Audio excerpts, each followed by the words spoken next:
študije, se zahvaljujemo vsem, ki ste našli čas in ste se nam pridružili na pogovoru, predstavitvi in pogovoru knjige, ki jo imamo sedaj tudi v slovenskem jeziku. Knjiga Mary Douglas, Kako mislijo institucije, je neke vrste posebno podvzetje za slovenski prostor. Neko malenkost bomo poskušali reči, zakaj to vidimo na ta način. Še prej pa bi jo poskušal umestiti v našo zbirko, ki je tak roben naslov Temeljne razprave. Več knjig je sedaj že v njej in te knjige, ki so tu na levi, imajo pravzaprav že neko predhodnico. Ideja za njo se je porodila, ko so se pri Krtini odločili znotraj temeljnih del objaviti Durkheimovo vzgojo in sociologijo. Na nek poseben način je vse, kar je sledilo v temeljnih razpravah, neke vrste tudi ta knjiga, ki je doslej zadnja v vrsti, vezano na ta osnovni Durkheimov poudarek na družbeni proizvedenosti prostorov, v katerih živimo, tudi na družbeni konstrukciji individualnega. Prvi, ki je se pojavil v tej zbirki, je avtor, ki je ruski po provenienci, Lev Vigotski, Mišljenje in govor. Je verjetno temeljna knjiga socialnega konstruktivizma.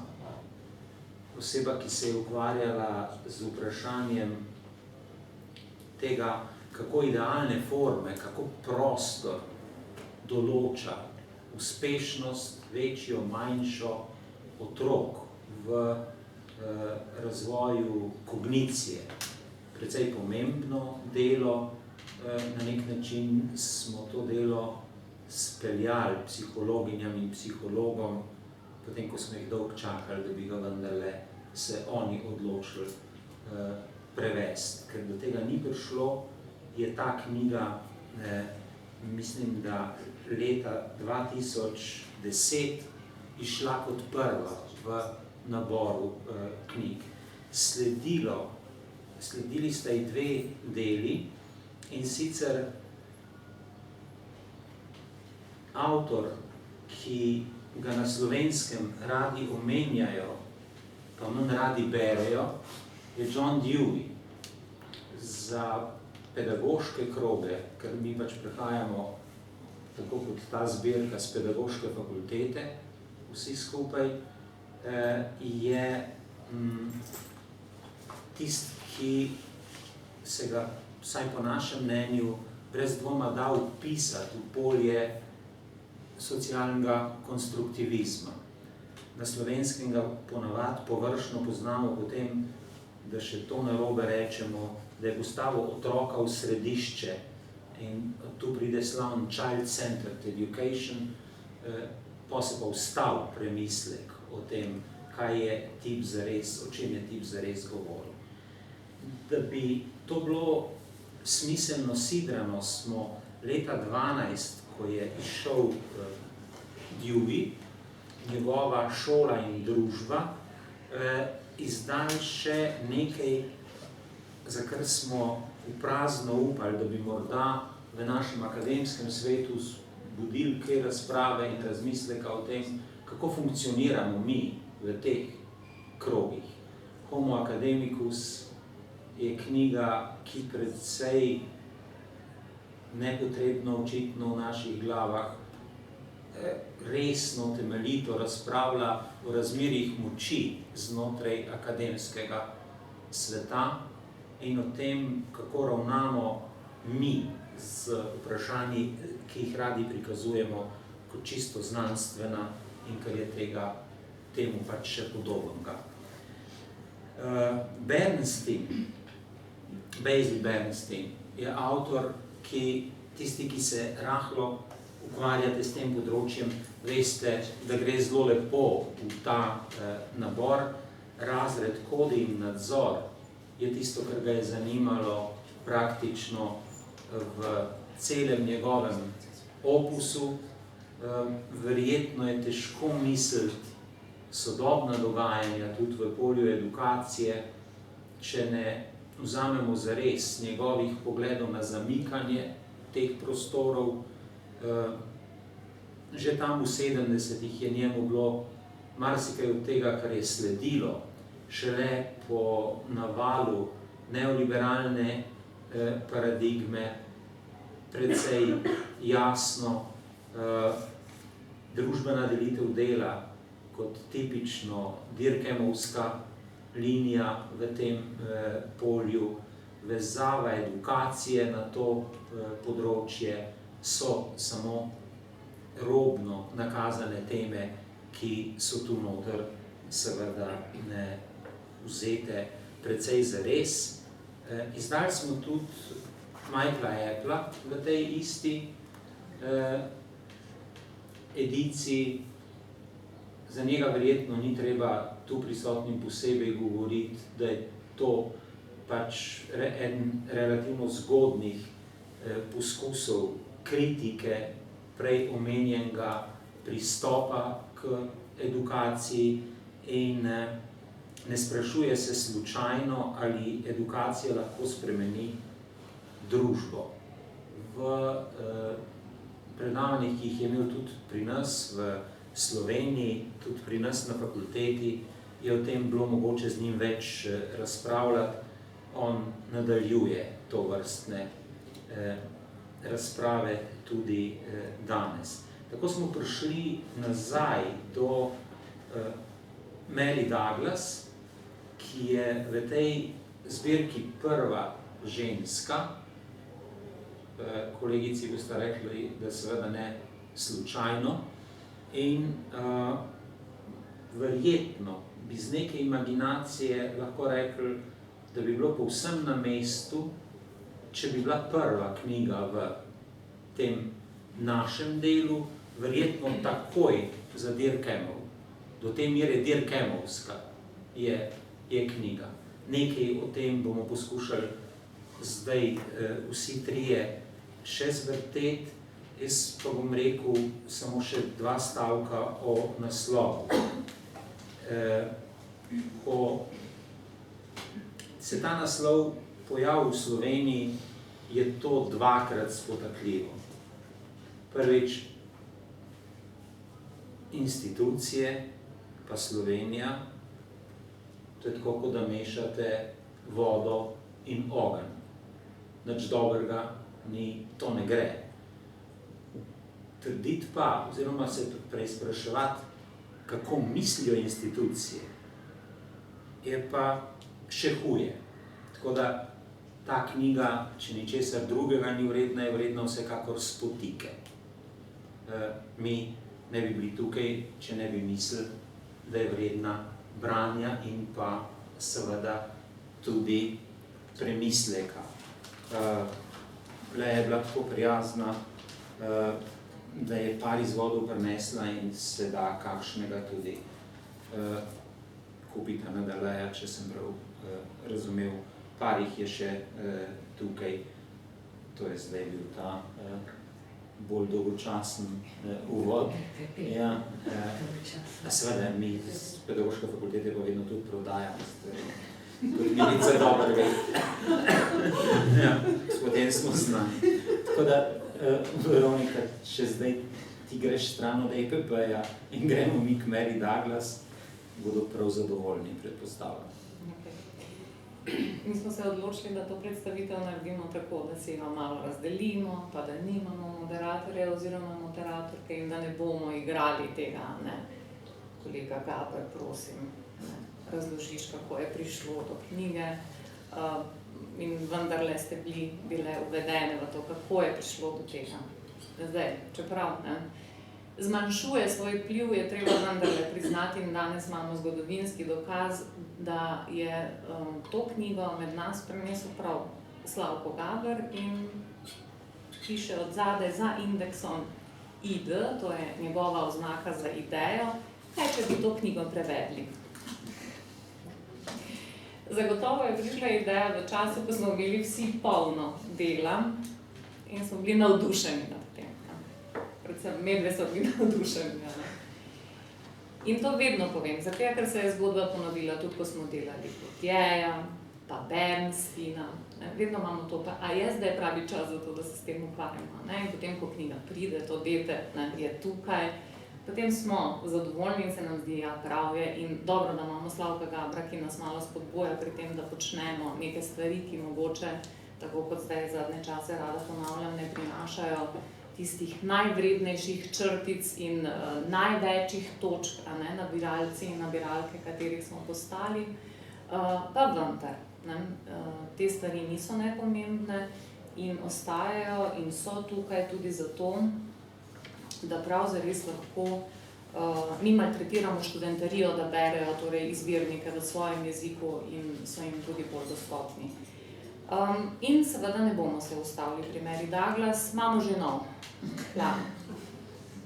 Slavko ne bi bil Slavko, če ne bi prišel z idejo, da dajmo mi krpiti in Pavle Zgaka nas je že prosil, dajte popaziti, da bo kmalu 10, ne samo 6, 7 knjig, ampak 10 je taka lepa, pa potem gremo še naprej.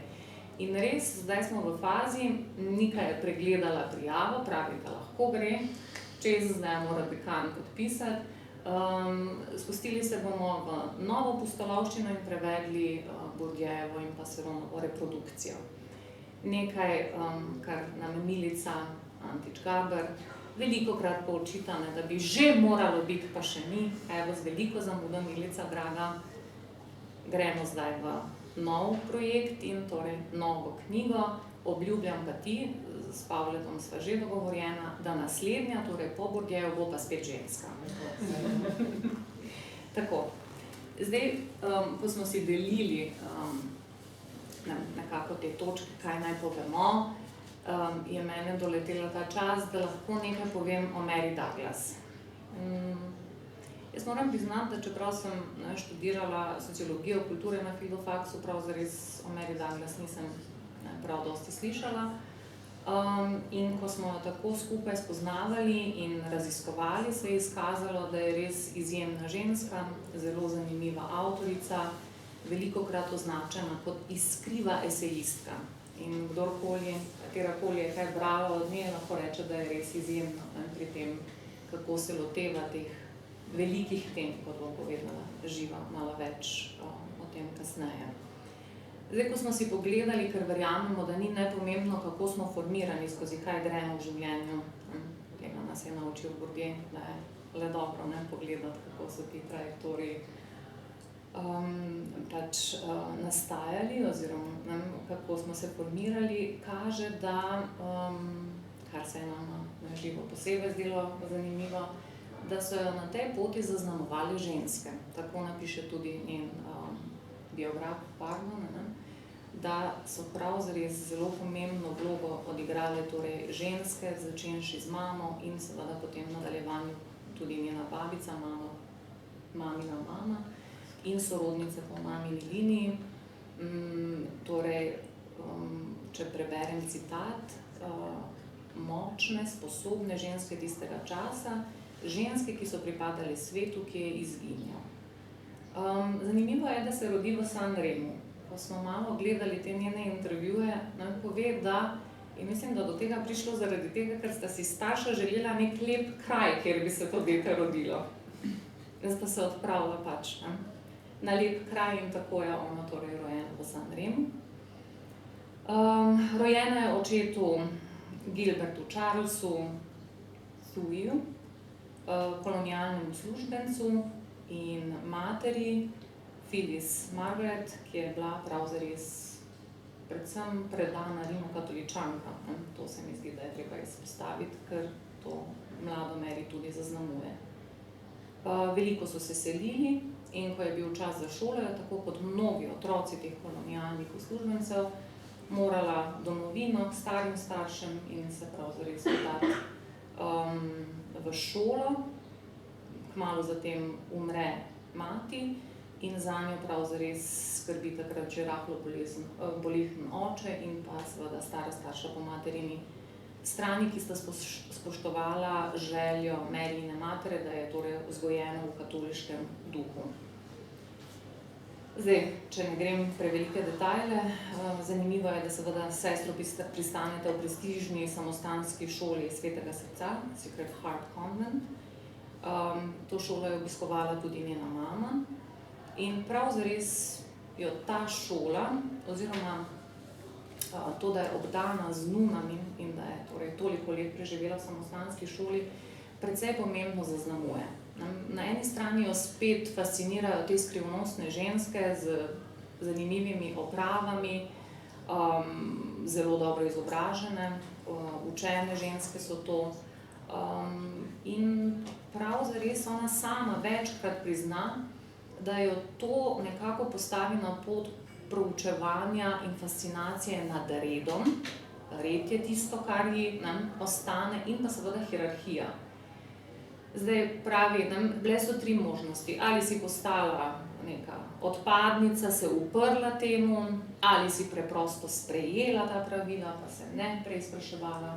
Ona se je v neki točki odločila za tretjo pot, da bo poskušala razumeti, zakaj. In to prav zares, ta zakaj in kako to in kaj s to hierarhijo, s temi idejami proučuje prav zares celo svoje življenje. Zanimivo je, da se kot prostovoljka v času vojne vključi in zaposli na urad za kolonijo, takrat tudi malo prekine ta svoj študij. Za nas zanimivo tudi, da je flirtala z idejo, da bi študirala sociologijo, se pa ni odločila za to.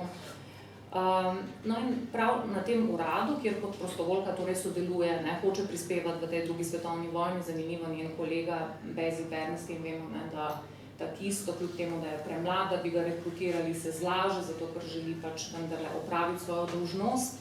Takrat je to bila očitno pomembna reč, ampak to omenjam zato, ker se na tem uradu prvič sreča s socialnimi antropologi in socialno antropologijo. In leta 1949 zapusti urad in piše doktorat na Oxfordu pod seveda vodstvom enega večjih imen Evans Pritcharda in nekako tako stopi v polje antropologije in se tudi razglaša kot antropologinja, ker je antropologija tisto, kar jo je omogočilo, da je pač lahko počela to, kar jo je zanimalo in se je tudi zdelo edino, kar je dajalo ta orodja potrebna za ta proučevanja. Zdaj, ko pogledamo njeno formiranje, pa potem delovanje v akademskem svetu, je zanimivo predvsem to, da ni bila preveč navdušena nad tem, kako je bila sprejeta, pa kako so jo priznali oziroma pripoznali. Zdelo se je, da je rahlo porinjena v rob, predvsem jo je motilo, da ni mogla mentorirati študentk in študentov, posebej pač na tem doktorskem študiju in tudi zaradi tega potem prav zares odide v Ameriko, to so 70-ta in to je zanimivo seveda za nastanek te knjige, ki jo danes predstavljamo, kako mislijo institucije. Zdaj, Amerika tistega časa je precej zanimiva, mogoče bomo v nadaljevanju kaj več rekli o tem, da zaključim to njeno popotovanje, torej skoraj 10 let že preživi v Ameriki, predava se tudi akademsko uveljavi, konča na Princetonu. Potem pa se stara 67 let vrne v Veliko Britanijo in je seveda prestara, da bi smela predavati. Zato raje napiše še par knjig.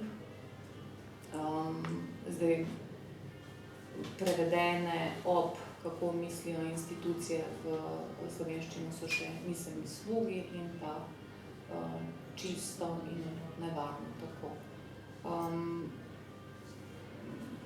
Zdaj, povemo še to, da je bila mati 3 otrok, da je materinstvo precej zaznamovalo, da zaradi materinstva ni mogla več na terensko delo, da Pritchard kljub temu, da je bil naklonjen njej, ni bil naklonjen ženskam antropologiji, da tudi, ko govorijo o tem, kdo jo je zaznamoval, so to seveda pretežno moška imena, ker je ona ena prvih, ki v tem svetu predstavlja pomembno žensko ime. Tudi zaradi vsega tega, kar se okoli ženskega gibanja in ženskih pravic dogaja v Ameriki, je fascinirana na to žensko kulturo tam, ker je v porastu pač te pravice žensk. Se mi zdi, da je to mogoče za začetek dovolj o njej, pa gremo v samo delo. Živa, a gremo s Fleckom, a rečemo še kaj o Dirkemu, ali boš tukaj tako? Oboje. Sta bolj robna avtorja, pa lahko oba. Jasno. Mislim, to je neka rdeča nit, ne? Zdaj, kaj vse je vplivalo na njo, kaj je formiralo, ne? Zdaj gremo, kdo vse vpliva na njo, ko nastane ta knjiga in komu je prav zares neke vrste poklon ta knjiga, ne? Ja, v resnici ona nekje na začetku tudi pove, da bi to morala biti prva knjiga, ki bi jo dejansko napisala. Da vse knjige, ki so bile prej napisane, so bile kritizirane kot intuitivne. In v resnici je sprejela to kritiko, čeprav se na koncu izpostavil, da miselni slog v tej knjigi ni nič manj zahteven. Darja Zaviršek je pisala spremno študijo k knjigi Miselni slogi, te iste avtorice. Nekje zapiše, da je v resnici vsega, česar se loti, interpretira. Mislim, da se to mi zelo strinjava. In da ostaja antropologinja velikih idej, da ne dovoli, da jih pripovedujejo drugi, da jih pripovedujejo v resnici in pojasnjuje sama. Zdaj, če se vrnemo v knjigi, je knjiga nek argument, da potrebujemo teorijo institucij, ki bo popravila nek trenutni nesociološki pogled na človeško spoznavanje. Hkrati pa tudi argument, da potrebujemo teorijo oziroma spoznavno teorijo, ki bo dopolnila slabosti institucionalne analize. No in da v resnici vstopimo v zgodbo, mogoče najbolj iz uvoda, ki ga ona sama napiše, prebrati tole. Kadar se v razpravo podamo z različnimi predpostavkami, lahko svoje razumevanje izboljšamo le tako, da preizkušamo in ponovno opredelimo svoje domneve. V naslednjih poglavjih bomo poskusili razjasniti, do katere mere je razmišljanje odvisno od institucij. Za kompleksno utemeljitev je potreben jasen okvir. Odločila sem se, da k solidarnosti in sodelovanju pristopim prek del Emila Durkheima in Ludwika Flecka. Zanjo je resnična solidarnost mogoča le, če imajo posamezniki skupne miselne kategorije. In doda še, da bi morali v razpravah o naravi družbene vezi resneje kot do sedaj upoštevati ideje Durkheima in Flecka. Zdaj, Durkheima verjetno beremo na večjih mestih, kot ga sama pripoznam. Nekatere ideje od obeh avtorjev, se pravi sprejme, druge razpusti in jih ne naslavlja več, zato je tako, bom rekla, slediti temu kategorijalnemu aparatu skozi knjigo precej izmuzljivo. Beremo pa seveda kritiko zanikanja družbenega mišljenja v posamezniku, Durkheima, se pravi neke klasifikacije in to, da so vodilne metafore vedno družbenega izvora. Od Flecka privzame pa koncept miselna skupnost in teorijo o miselnih stilih in kolektivih. Zdaj, Ludwig Fleck verjamem, da je, saj mi je popolnoma neznan avtor, ko sem to brala, tako da sem se lotila potem prebrati njegovo knjigo, ki jo referira v svoji knjigi. Knjiga nosi naslov Genesis and Development of Scientific Fact in izide leta 1935. Človek je bil mikrobiolog, imunolog, poljski Žid.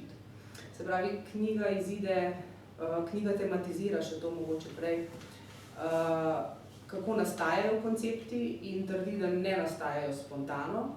Potem pa se loti znanstvenega dejstva, ki ga naslavlja kot nekaj dinamičnega, spremenljivega in odvisnega od družbenih pogojev prevladujočega miselnega stila. To počne skozi nekaj, kar bi verjetno lahko danes opredelili kot genealogijo razvoja sifilisa. Knjigo pa verjetno uvrstili v sociologijo znanstvenega spoznanja. Torej je bil dvakrat v resnici nepripoznan zaradi prvega dejstva, da je knjiga išla neposredno pred drugo svetovno vojno, da je bil Žid, da je bil Poljak, Drugič pa tudi zato, da verjetno njegov miselni stil v tej knjigi ni bil res miselni stil časa. Knjiga potem na koncu je prevedena leta 1979 v angleščino in sicer predgovor napiše Thomas Kuhn. Zelo zanimivo pove, da je naletel v neki opombi, v nekem tekstu in da se je trudil sicer ga prej prevesti, ampak da je bila nemščina prezahtevna zanj. Na vprašanje v resnici, kaj pa je vzel od njega, pa pove, da ni povsem prepričan, ker pa da je to edina knjiga v 50-ih, ki ni trivialno problematizirala zgodovino znanosti. Prizna tudi, da mu je prav Fleck odprl oči za sociološko dimenzijo problematike razvoja znanstvenih idej. Torej, ta dva avtorja, njun konceptualni aparat, ona pretopi v svojo tezo, da družbe določajo socialni temelj mišljenja, ki ni samo teza, ampak je hkrati tudi opozorilo v resnici sodobnim miselnim slogom in preševanju le-teh. In skozi knjigo se pletejo v resnici 3 opozorila, ki so po mojem mnenju nek miselni slog, vsaj pri tej knjigi. In sicer prvo opozorilo, ki je hkrati tudi kritika sociologiji in sociologom in sociologinjam, je ločnica med malimi skupnostmi in družbo. Ona pravi, da je to napačno, to v knjigi tudi pokaže in hkrati opozarja na kritiko tudi politične moči te idealizacije malih skupnosti. Druga neproduktivnost je ločitev religije pri obravnavi družbenih problemov. In tukaj spet sociologom v resnici očita, da namesto, da bi vzela sociologija verovanja, da bi pojasnjevala kohezijo družbe, vzame družbo zato, da bi pojasnjevala verovanja. In tretja, se pravi neproduktivnost, je racionalna teorija akcije in individualizem. To je pa pač zaznamovanost časa, v katerem je ta knjiga nastala, izšla je leta 1986. To je čas Margaret Thatcher v Veliki Britaniji, Ronalda Reagana v Združenih državah Amerike. Zdaj ona, tako kot povzema te različne avtorje, kot je Veronika že omenila, tudi tukaj povzame in strne v resnici, da je teorija racionalne izbire, da agentom pripisuje groteskno nerealistične sposobnosti obvladovanja informacij. In pokaže v resnici, kako je človeška racionalnost sama po sebi omejena in kako institucionalno organizacijo danes zares razumemo kot nek način reševanja težav, ki izhajajo iz omenjene racionalnosti oziroma omejenosti le-te. Zdaj v začetnih poglavjih zapiše nekje, da strani, ki sledijo, ne bodo zanimale tistih, ki menijo, da družbeni red nastaja spontano. In ko tematizira, ko poskuša razložiti, kako mislijo, kako delujejo institucije, kako se te ohranjajo, to pojasnjuje skozi različne koncepte, skozi koncept institucionalnega spomina, istovetnosti, identitete, v enem delu analogij, bom jaz nakratko nekaj o tem povedala, in razvrščan, o čemer bo potem Veronika še nekaj kasneje povedala. In sicer poglavje o analogijah začne, oziroma naslov poglavja institucije so utemeljene na analogiji in zapiše: ko sta Durkheim in Ludwig Fleck pisala o družbi, kot da bi se ta obnašala kot povečan sta si nakopala težave. Skladnejše z Durkheimovim duhom bi bilo, če bi to razmerje obrnili in o posameznem umu razmišljali kot o pomanjšani družbi. Ukoreninjenje ideje je družben proces in teorija se ukorenini prek svoje skladnosti z drugimi teorijami. Nadalje še pove: vseeno pa je za to argumentacijo ključno, da je celoten proces ukoreninjanja teorije prav toliko družben kot spoznaven. Po drugi strani je ukoreninjenje institucije prav toliko intelektualen kot ekonomski ali političen proces. In doda še, da bi lahko institucija, ki jo tukaj v resnici tematizira kot nek sporazum, postala legitimna, mora najti formulo, ki utemeljuje njeno pravilnost v razumu in v naravi. Najprej moramo prikazati, da družbeni red temelji na omenjenem spoznavnem procesu, nato moramo pokazati še, da je posameznikov najosnovnejši spoznavni proces odvisen od družbenih institucij. In to ona potem prikaže skozi formalno strukturo, skozi analogije z naravo in telesom, oziroma v nekem delu tudi z nadnaravnim, se pravi s kultom prednikov, in poda analogijo za primer moški, ženska, levo, desno, zgoraj, spodaj. Zdaj, institucije so kot oblika sporazuma ki ga je potrebno zavarovati in tukaj je spet pride, če jaz prav razumem, blizu Durkheim, kjer in pove, da, se pravi, da pravna teorija tukaj ni dovolj. Da je treba najti način, kako stabilizirati te institucije, kako se ukoreninijo in pri tem ni nepomembna avtoriteta v enem delu in v drugem pove, da je največ možnosti tista analogija, ki posplošuje vsem najljubši dogovor. Ob tem, da institucije obstanejo, zato da obstanejo, tudi usklajujejo, urejajo in kodirajo. In pove, da bolj kot so institucije učinkovite pri kodiranju, pričakovanj, uspešnejše so pri obvladovanju negotovosti. Pove pa tudi, da visoka stopnja kodifikacije, ko je vedenje vedno bolj prilagojeno institucionalni matrici, v resnici je enako neproduktivno, kot če institucije popolnoma razpustimo, ker tudi ko zmeda in nered izgineta, v resnici ne potrebujemo več nobene zgodovine ali kakršnihkoli drugih shranjevalnih naprav, ko je institucionalizirano prav vse. In poglavje zaključi, da vsaj v delu utemeljitvenih analogij, da so te največkrat skrite in delujejo prav zato, ker so skrite, ker njihov vpliv na miselni slog in miselni svet v vsakdanjih praksah posameznikov in institucij v resnici ostaja skrit. Okay. Zdaj, mi smo se odločili, da vam povemo še nekaj o tem razvrščanju, ker ne boste verjeli, institucije tudi razvrščajo. In Mary Douglas pravi, da ko institucije namesto nas razvrščajo, seveda zgubimo nekaj neodvisnosti in to nam ni preveč všeč, ker mi seveda slavimo svojo neodvisnost, svobodo.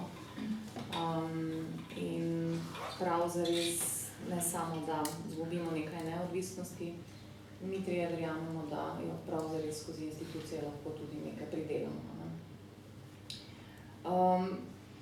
Tukaj, posebej v tem 8. poglavju, kjer razpravlja o razvrščanju, vidimo, da je res Durkheimova učenka, ker ga obilno uporablja in citira za to, kar dokazuje, naprimer, da življenje v skupnosti terja, da prevzamemo odgovornost za svoje ravnanja in še bolj za svoje misli. In pravi, da so interakcije sestavljene s poročili o pravilnem in nepravilnem mišljenju in tako zares gradimo institucije. Ves čas si namreč dopovedujemo, katero mišljenje je pravo in katero ni. Zdaj, tudi zato, ker smo tako občutljivi, ta neodvisnost, ta naša svoboda, pa racionalne izbire, najverjetneje je zato tako tuja ta Durkheimova ideja, da je prav zares socialna skupina deluje kot en razum, kako smo rekli, da bomo to prevarjali. Hkrati pa seveda se ne naslanja samo na Durkheima, ko razpreda o institucijah in razvrščanjih, ampak tudi vpelje Foucaulta, njegov kritičen pogled na institucije, ker se je zdi zanimivo na to, kar opozarja Foucault, torej da institucije ukalupljajo in telo, pokaže, da se misel neposredno prevede v institucije in obrnjeno. Vidimo, kako institucije preplavijo individualno misel in usmerjajo obliko telesa njihovim konvencijam. Prav zares ugotavlja, da institucije sistematično usmerjajo individualne spomine in kanalizirajo naše percepcije v oblike, ki so kompatibilne z razmerji, ki jih avtorizirajo. Zanimivo je, da tudi institucije zelo natančno določajo, katere stvari ostajajo v naših spominih in katere so izbrisane. In tako pravi je za nas prav zares edina rešitev upor. Ta pa je mogoč samo, ko ugotovimo, kako institucionalni prijem prav zares deluje oziroma kako je vsiljen našemu umu. Zato potem nadaljuje skozi uporabo Webra, Durkheima, Mosa, vidimo, kako opozarjajo na naslonitvi na Durkheima, da so prav zares samo kolektivne reprezentacije družbena dejstva in da štejejo več kot psihološka, da je prav zares psiha konstituirana socialno konstruiranimi klasifikacijami oziroma razvrščanji in da je tako že koloniziran in zato je treba prav zares proučiti proces same kolonizacije. Zanimivo je, da ko se poigrava z Durkheimom, Mossom, opozori, da seveda mi danes mislimo, oziroma tudi pač njena skupnost tistega časa, da je verjela, da smo prvi, ki jim ne vlada ideja svetega. Ampak prav zares imamo na delu še vedno ta prvinska razvrščanja, in da bi se seveda radi osvobodili temu pritisku razvrščanj naših institucij, ampak ugotavlja, da prav zares ne moremo začeti z nič. To je nemogoče, ker so razvrščanja, ki jih imamo za razmišljanje, prav zares že tu. Torej tudi z našim družbenim življenjem. In tako prav zares ugotavlja, da ni mogoče misliti brez razvrščanj, ki so vzpostavljene na prav zares s pomočjo institucij. Tudi znanstveniki, znanstvenice smo zapisani institucionalni zavezanosti, potem nadaljuje seveda razpravlja o tem, kako institucije proizvajajo etikete, kako se tako konstruirajo subjekti, kako teče ta proces označevanja, kako poimenujemo stvari, ljudi, in seveda ti procesi niso statični, so dinamični, in to kompleksnost označevanja se oblikujejo tako, da prav zares ljudje oblikujejo institucije, te oblikujejo razvrščanja, to sproža akcije kličejo imena do ljudi in drugih, ki se na ta imena odzivajo, pozitivno ali negativno. Se mi zdi, da skozi to lepo pokaže tudi neko razliko, da seveda osebe razvrščamo, smo relativno avtonomne pri tem, skupnost razvršča na drugačen način, ker vklopi vse informacijske procese, zato da utrjuje ves ta proces. Zanimivo izpostavi, da nove stopnje ekonomskih aktivnosti vzpostavljajo nova razvrščanja in prav zares nove kategorije. Sprva ljudi izvabijo iz teh njihovih niš, zato da pride do nekega novega načina nadzora, nato to pripelje do novih institucij in institucije naredijo nove nalepke in nalepke naredijo nove vrste ljudi. Tako nekako pojasni to v tem 8. poglavju, ki bi ga zaključila mogoče s to njeno ugotovitvijo, da razvrščanje, slogov razvrščanja so prav zares prvi koraki k razumevanju različnih slogov mišljenja.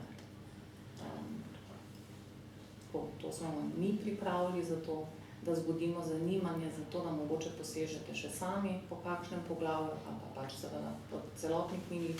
Knjiga je pisana na nek specifičen način, ker so to prav zares predavanja predelana v poglavja. Kljub temu, da se včasih zdi avtorica pri teh razlagah malo nekonsistentna, da je zmuzljiva, na koncu vendarle vidimo, da spne to razpravo, ki je razprava o solidarnosti, pravičnosti, na nek smiseln način. Tako da, Slavko, zadnja beseda je tvoja. To je vaša. Lahko še kako rekli, če je kakšen komentar, kakšno vprašanje, kar izvolite.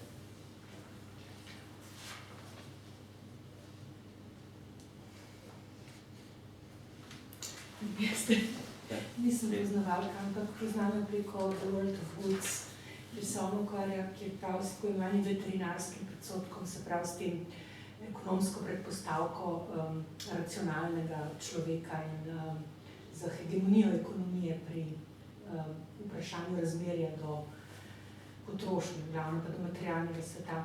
In zdaj glavno konvencionalna kritika znotraj tega področja je, da ni kritična, ravno, da upelje za vprašanje simbolnega, kar je pohvalno, v vprašanje razmerja človeka do materialnega sveta ne opelje pa vprašanja moči, tako kar je Bourdieuova, temeljna odlika, če lahko mogoče komentirate to odsotnost vprašanja moči v njeni tematizaciji. Ne vem, če znam prav, da res. Jaz tudi ne znam, ker tega dela v resnici ne poznam, na katerega bi referirati, ampak meni se zdi, da je skozi to, ko opozarja, saj v tej knjigi, o kateri danes govorimo, vprašanje moči implicitno vedno prisotno. To, kako mi mislimo, kater misleni slog sprejmemo, kaj je tisto, kar je nevidno in nas usmerja, je po moje vedno vezano na vprašanje nekih razmerij moči.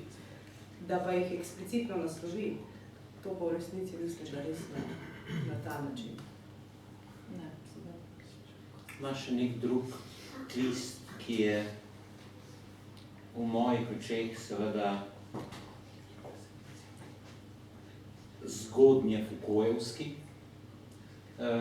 tja do nekje nadzorovati in kaznovati, do tistega dela, vidi se v tem, kako piše, kako ga vzame in kako ga jemlje tudi, ko ne referira na njega, da druga dela Foucaulta, tistega do smrti, ki ga takrat še ni objavljeno, ko ona to predava in napiše, da tistega ne pozna. To je pravzaprav v večji meri kritika institucij, kot, če vzamemo Foucaulta v celoti, on to naredi. To zadevno, jaz vidim tukaj kritiko razmerij moči, pravzaprav celo tisto, ki jo v Sloveniji imamo zelo radi. Ne gre za običajna razmerja moči, ki so blizu sile in prisile, ampak gre za pretanjena. Še nov način so pogruntali, kako nas držijo stran od svobode, je slovensko branje večine Foucaulta. Po moje napačno, ampak manj pomembno. Ona, mislim, da na ta način vstop v ta del. Seveda, mi trije pa očitno ne vemo več o prav tem vprašanju. Ampak na tem svetu je tako, da je praviloma več tistih, ki vedo, da avtorica, ki je kaj napisala, z gotovostjo ni zadela našega zvonca in ni pri nas pozvonila in eo ipso, že ne more biti v redu. Tako da, jaz jo berem seveda kot tisto, ki si je upala zelo različne koncepte misliti in je pri tem šla dlje kot večina tistih, ki si upajo misliti danes nekatera od vprašanj. Seveda, da je napisala knjigo takrat, ko je institucije se demontirali, cela linija neoliberalnosti je poskus demontaže institucionalnega, še posebej nekega vsem določenega, je povedno, da to ni bilo prav posebej veselo sprejeto, zato ni treba biti genij, da ti je to jasno. Zakaj mi imamo tak odnos do institucij? Mi, danes v tem prostoru, je morda celo malo bolj zapleteno vprašanje, ampak linija se bojim, da je prijela, da smo jo samo ponovno zagnali za to neoliberalno zgodbo na Slovenskem, ker imamo daljši rok trajanja, tega, da ne mislimo institucij, če jih pa že, pa bi jih bilo treba požgati, pa naprej uničiti, stran zmetati, ker razen da nam svobodo jemljajo, na tem svetu niso za nič druga. Izvolite.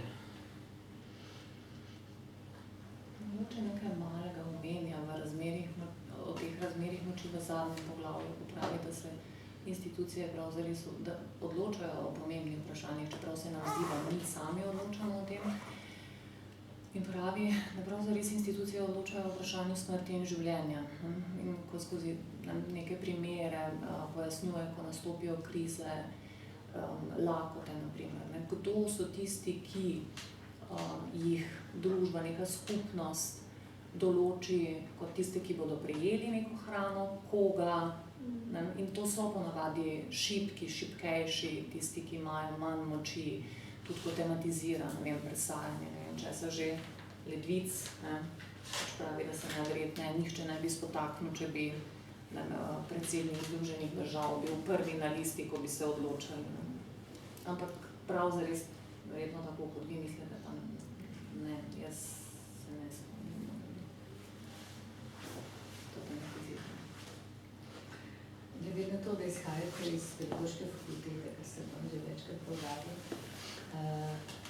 kako zdaj vi berete, oziroma kakšna sporočila pravzaprav ste skozi branje, Mary Douglas, kako institucije mislijo, jaz sem tudi prevedla naslov, kako mislijo, tako se ni pomembno.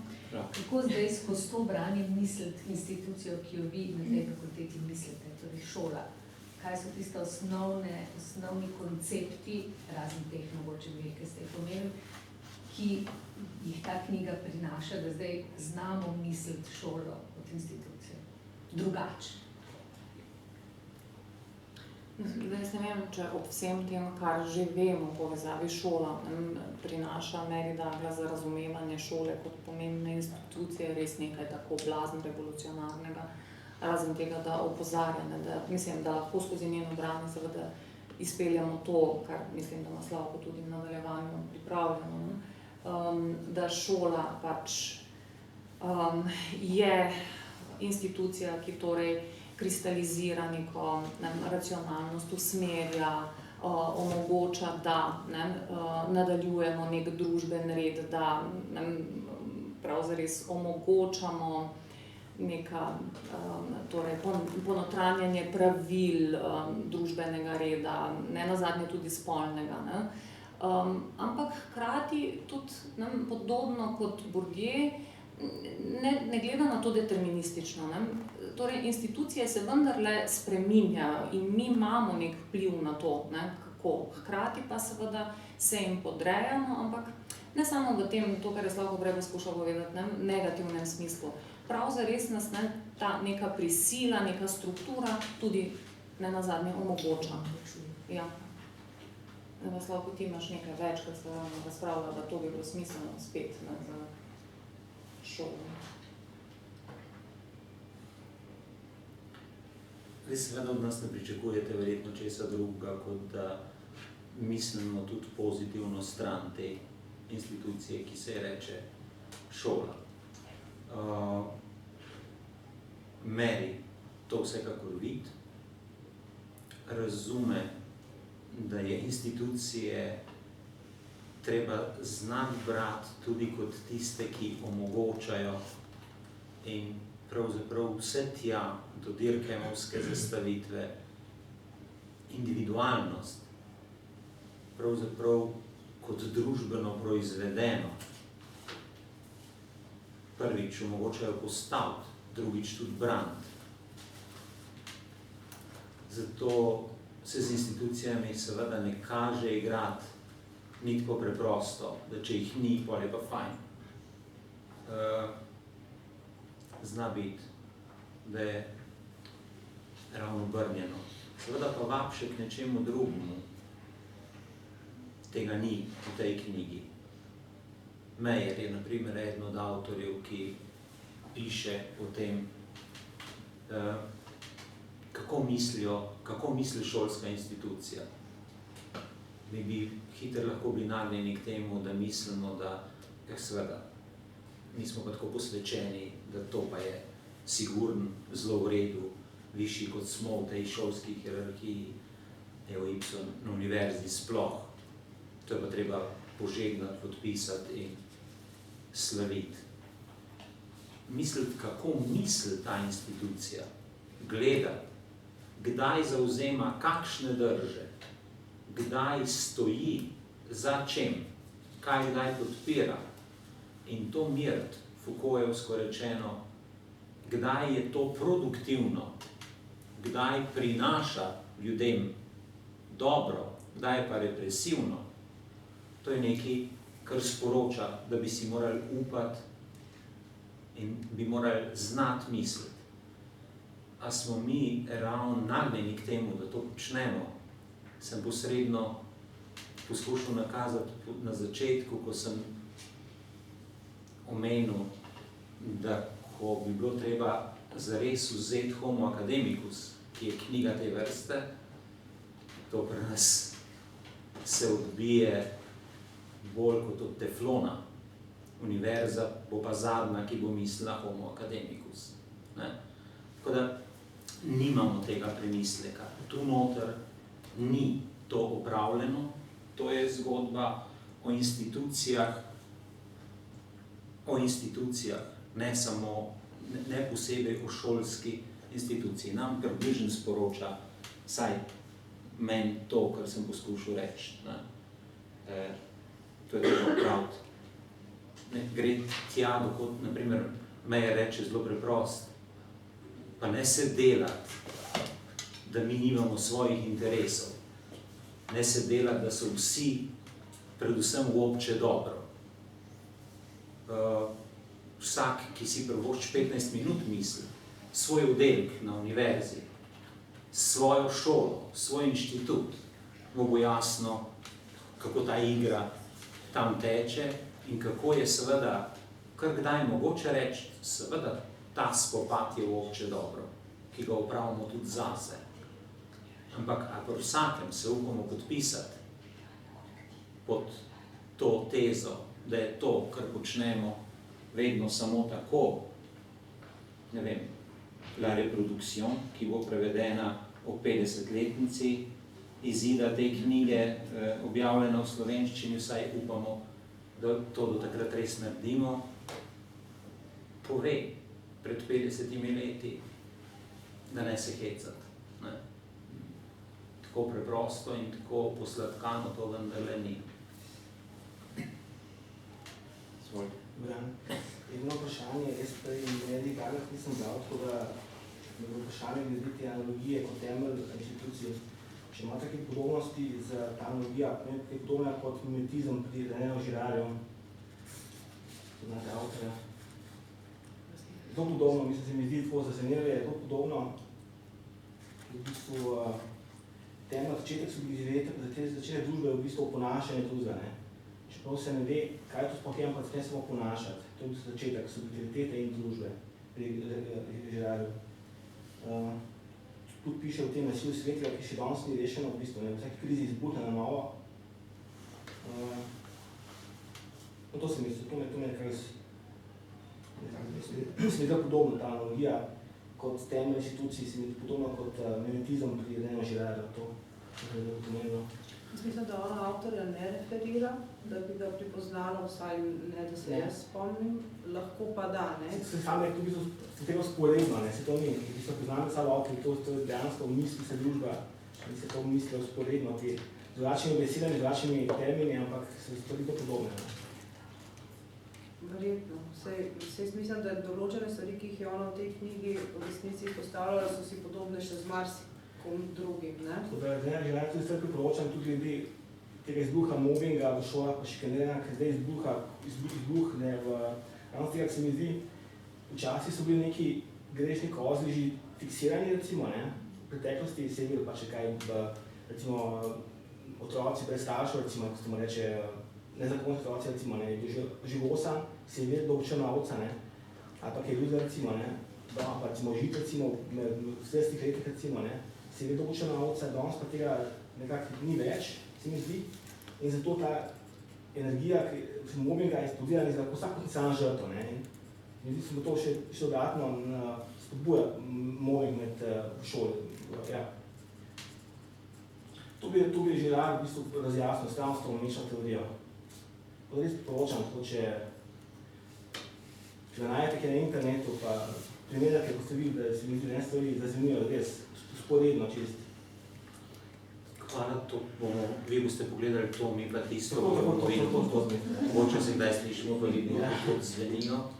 Sistem analogij, ne, pa ona pripelje za dosti daleč blizu pravzaprav posvetitve, sakralizacije po Dirkemovski liniji, ki jo uporabljamo mi zato, da bi upravičili ravnanja institucij, individualna ravnanja in mi konec koncev imamo velike dogodke, relativno velike dogodke v polpretekli zgodovini na Slovenskem, kjer se seveda zagovarja en tip sobivanja in odrine drug tip sobivanja po liniji tega, da je to naravno.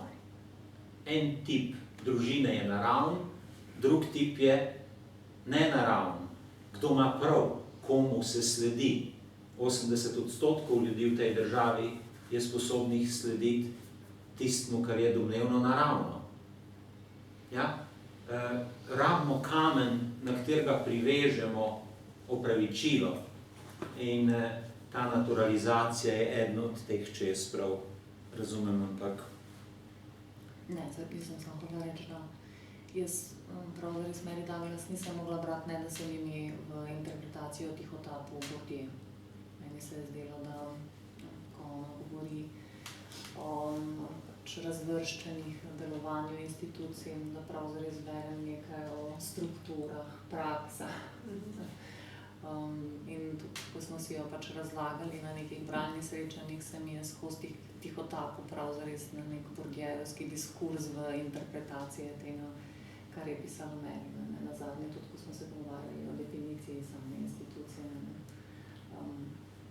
Skratka, da ja. Od katere ona mi grede seveda beži. Skozi celo knjigo tega not ne najdete na ta način, kot bi v Sloveniji spisali kaj podobnega. Če že govorimo o primerjavah, pa o tem, kdo se sliši skozi, ona sama prizna Bernsteina, ne Bourdieja, da sta Bernstein in Bourdieu v nekih delih relativno blizu. Pa tako se mi zdi, da tu prisotni privzamemo, tako kot privzamemo tudi razlike med njima. Bernsteina bi to močno udarili, če bi slišal, da pravimo, kako sta si bliz. Ampak tu se začne druga zgodba. Zanimivo je, da ta dva priznata to dvoje. Bernstein in Mary Douglas drugega priznata tudi močan vpliv. Naprimer, cel koncept razvrščanja ona v miru prizna, da ga je zares se zavedla in pomena, ko se je srečala s tem človekom, ki... Jezikovnih form. Ja. Zelo pomembno. Še? Sem zasebno poslušal, ampak ne poznam nič, sem bolj asociacije imel v tem. Če sem prav slišal, ena od tez iz knjige je, da so vse metafore družbenega izvora. Ja, Zdaj, to mi dalo po svoje misli, kakšnega drugega izvora pa naj bi bile metafore, če niso družbenega. A tu deli, ne vem, družba pa narava, a je tu neka distinkcija, ali je med družbo in posameznikom, ki je lahko tudi mogoče pojmovan ne samo kot družbeno bitje, pa kako drugače. To je eno, mislim, kako sploh, kaj to pomeni, da so metafori družbenega izvora. In drugo, ali to hkrati pomeni v nekem smislu tudi, da je sam naslov knjige metafora, kako institucije mislijo, oziroma kako mislijo institucije. Konec koncev, verjetno ne gre za neko dobeseden pomen, verjetno institucija kot institucija, če je družbena institucija, ne misli država, ne misli cerkev, ne misli družina v tem smislu, ampak je verjetno, vsaj sam v nekem smislu to razumem, tudi naslov sam kot eno od metafor. Hkrati pa seveda družbene metafore seveda po izvoru ne pomeni, da ni narava lahko metafora. Recimo znotraj ravno teh šolsko-pedagoških zgodb se ve, ne, da so glavne najbolj produktivne metafore, ki so bile naravnega izvora, hortikulturnega celo, ne, rast, razcvet in tako naprej. Ne vem, jaz bom tako rekla, no, jaz sem to brala v enem delu, seveda s svojo slepoto, kot sociologinja, ker to pač prevzemam in nisem tega posebej tematizirala, ko sem brala knjigo. V enem delu je subsumirano temu, kar ona pove, da je Durkheim tisti, ki ga jemlje kot neko referenco oziroma del njegovega kategorijalnega aparata poskuša uporabljati v svoji knjigi. V enem delu pa ja, je tudi, se pravi, kritika tistega, kar je v tistem času pomenila teorija racionalne izbire, se pravi, posameznik pač ne more, dokot je lahko posameznik osamljen znotraj neke družbe oziroma neke skupnosti, če to seveda ne razpustimo. Tako da je odgovor, pa ja, ne, jaz sem tudi sociologijo v enem delu, pa to je zdaj tako zgolj skica tega, ne, kako se je sociologija vzpostavljala v analogijah z naravnim, organskim je del te zgodbe. Dlje od tu pa ne bi znala v resnici odgovoriti. Kar se tiče pa tega drugega dela vprašanja, pa mislim, da je v resnici najbolj konkretna definicija oziroma definicija institucije, ki jo ona, se pravi v navezavi, če je to tudi metafora, kako mislijo institucije, nekje v knjigi zapiše, da je to v resnici odgovorno vprašanje, zakaj to počnemo na tak način institucija. Pričemer se ogne institucije, kot jo mi razumemo pač v slovenskem prostoru, na prvo žogo kot šola in. Ampak, bom rekla, vsi dogovori, se pravi sprejetja določenih miselnih stilov, skupnih kategorij, vse to ona nekako razume, če gledaš razprašeno, kako piše kot institucijo. Torej, zakaj v resnici delamo to na ta način, kot počnemo, je vprašanje, ki je lahko, ne vem, metaforično verjetno v ozadju naslova. Ja, naslov je vezan na neko čisto realno referenco. How Institution Think je pravzaprav nek ironičen poskus odgovora na vprašanje, ki ga je Lévi-Brühl postavil kot naslov svoje knjige, How Natives Think. In ona se tako kot pričak, sicer pravi, ja, zanimivo vprašanje, ampak postavljeno popolnoma napačno. Zaradi tega, ker tudi ti mislijo kot mi, v veliki meri institucionalno odgovarjajo. Zato. Če je to odmov, ko pa zdaj to s tem, čimer se verjetno stavljamo, zdaj tako se vsi skupaj malo bolj ukvarjamo. Če se v nekem smislu kot neka reakcija tudi na to teorijo racionalne izbire in podobnih zgodb, za današnji čas se postavlja to vprašanje še verjetno v bolj zaostreni obliki. Ali ti problemi, velike diskusije, polemike okrog umetne inteligence, ali računalniki izvajajo racionalne izbire. A so to dejansko racionalne izbire, ali mi jih poimenujemo samo kot racionalne izbire? Spet, v analogiji, s tem, da so analogije včasih zelo problematične, s tem, kar človek počne. In vsaj tisti del razprav okrog tega, Searle, z njegovo interpretacijo, skozi famozne kitajske sobe, kjer je poskusil negirati ravno na primeru Turingova testa, da pač tega še ni, ampak same racionalne izbire, če se pa gleda, imamo pa problem. A so te racionalne izbire, ki jih naredi računalnik danes, družbeno pogojene, če so, na kak način so družbeno pogojene, a lahko rečemo, mislim, seveda niso nastali računalniki izven družbe, niso nastali ne vem kaj, ampak a lahko vzpostavljamo kakršnokoli vzročno zvezo med nekim družbenim kontekstom in načinom funkcioniranja teh raznih algoritmov, ki se običajno reče strojno učenje. Velika tema, začetek čakam tvoj tekst. Ja, prav zato smo te prosili, da narediš. Tema, ki je tako velika, da je vprašanje, koliko radikalen je lom, prelom. Na koncu zna past kup paradigem, ki so danes tu privzete, kot da bodo trajale pravzaprav za zmerom. Ne vem, kako v to vstopa danes ena od francoskih avtoric, ki je meni zelo blizu na to temo, ki poskuša misliti, po moje nekaj težko mišljivega, usporednosti teh svetov in sodelovanje teh svetov. Če je mogoče misliti sodelovanje, jaz pa pravim, da jaz si ne upam misliti, kako je to mogoče misliti. Bingo.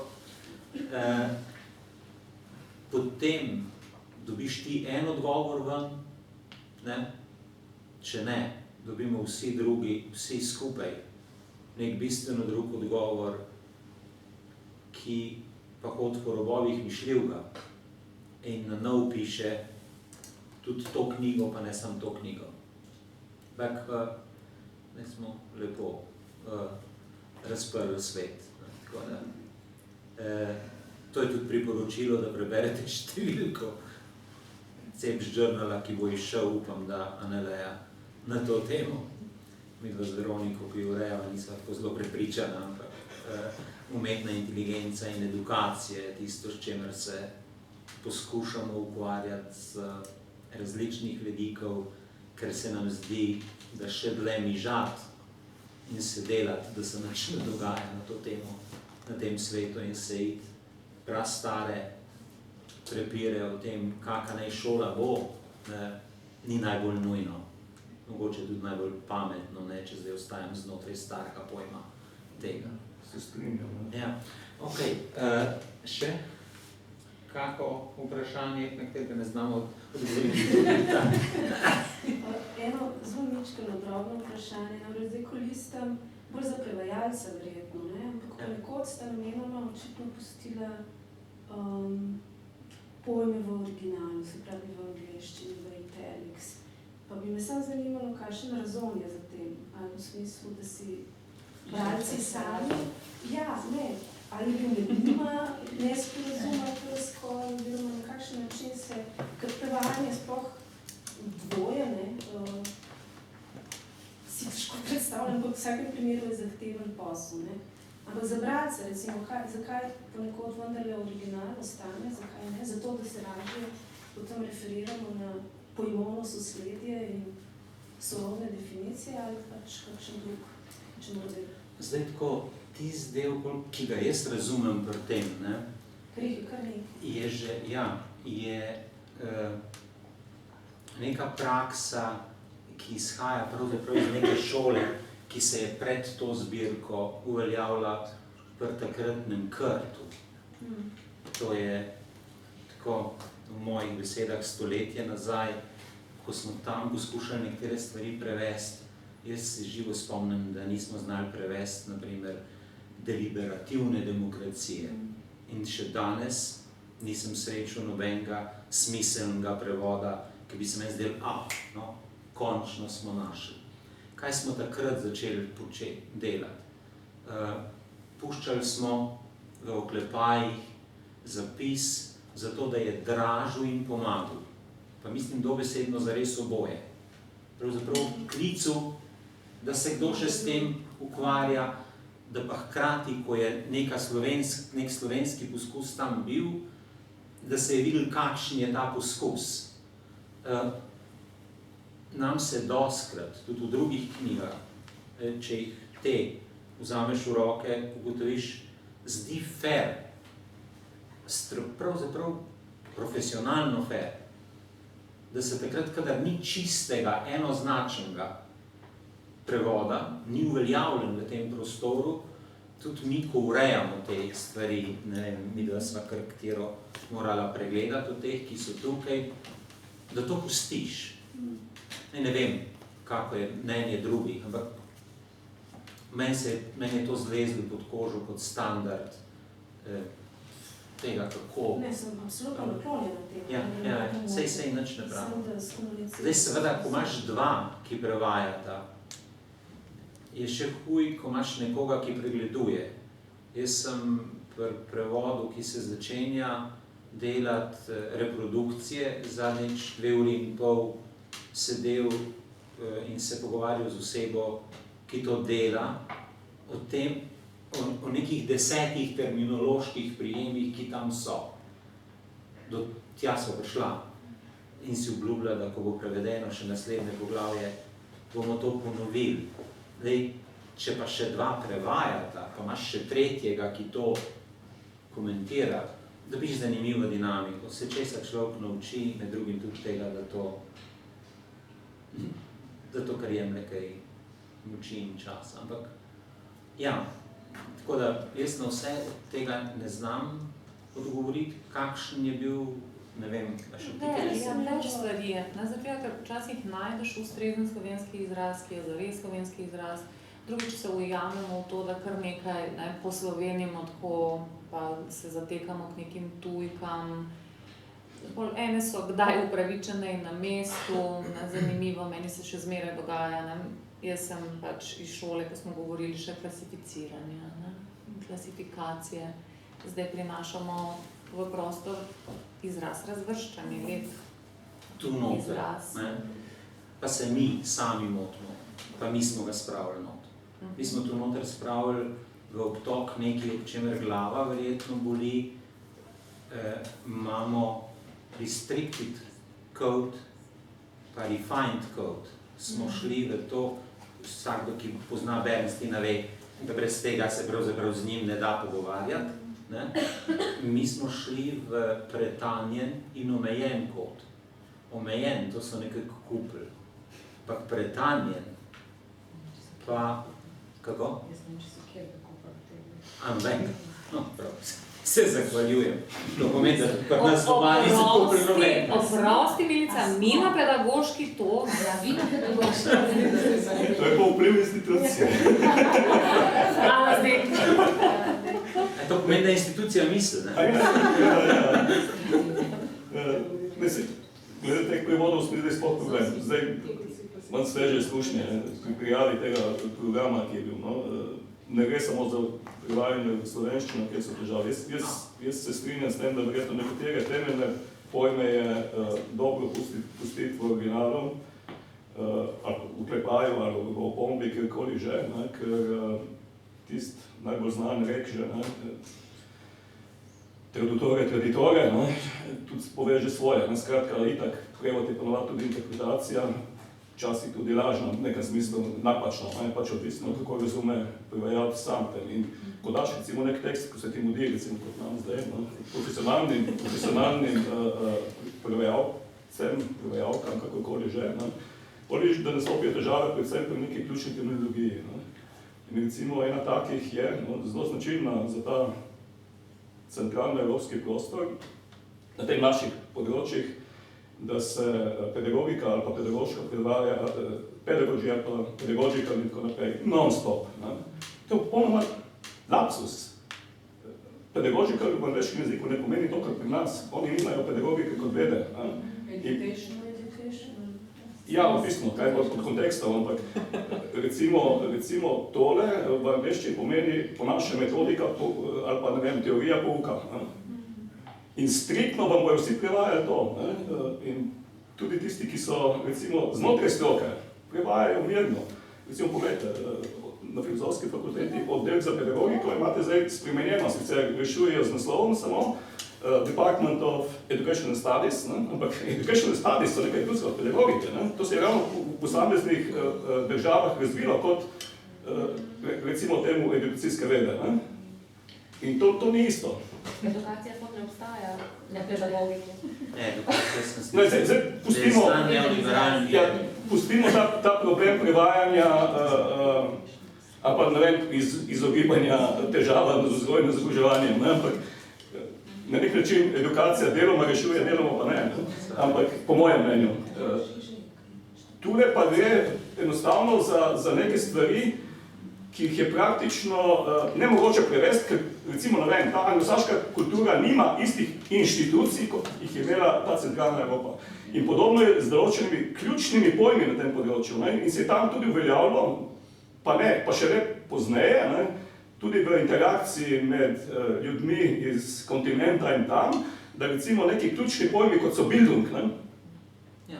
se ga da v oklepaj in se ga pusti, recimo, General Education, kaj tacga, v oklepaju Bildung ali kaj podobnega, ali pa Formation, Cultural Formation, pa v oklepaju Bildung, odvisno v katerem kontekstu se uporablja.